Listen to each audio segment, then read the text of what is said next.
In this video, I'll be showing you guys how to maintain your scuba and snorkel mask in between dives.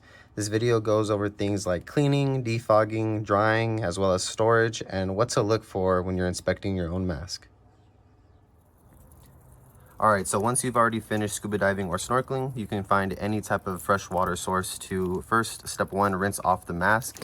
And this is just to get any salt water or any type of sand out that's visible and easy to clean.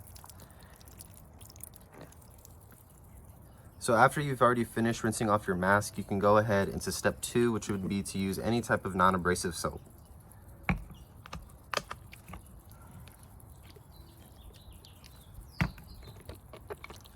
And then at this point, you can go ahead and just give the scrub with your fingertips. So once you're done with step two and your mask is completely scrubbed down with your fingertips, you can go ahead and start into step three, which is just to rinse everything off completely.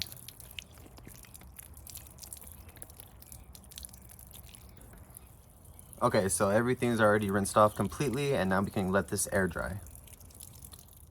Alright, so I'm done washing all the soap off my mask, and so I'm just using any type of towel. I'm placing it inside my house, and you want to make sure that you keep it out of direct sunlight, as this can damage the mask over time.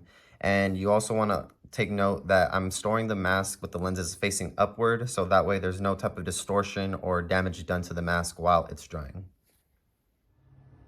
Alright, so now that our mask is completely dry, we want to make sure that there's no water, just because we don't want any mold buildup over time when it's storing.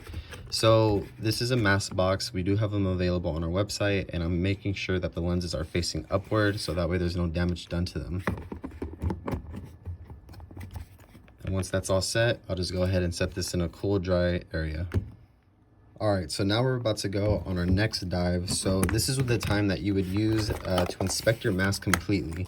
So the things that you want to look out for in your mask, you want to make sure that there's no tears in the skirts and any of the seals, no cracks or any type of gaps in between your lens retainer and the lens itself. You want to make sure that everywhere has a perfect seal, basically. And this would be the time to replace any broken parts if needed. So this mask does look good to go. So now we can go ahead and start using a defogging solution like this one. All right, so only using one drop in each lens. I'm just gonna add 1 and 2, and then simply just use your fingertips to spread it around.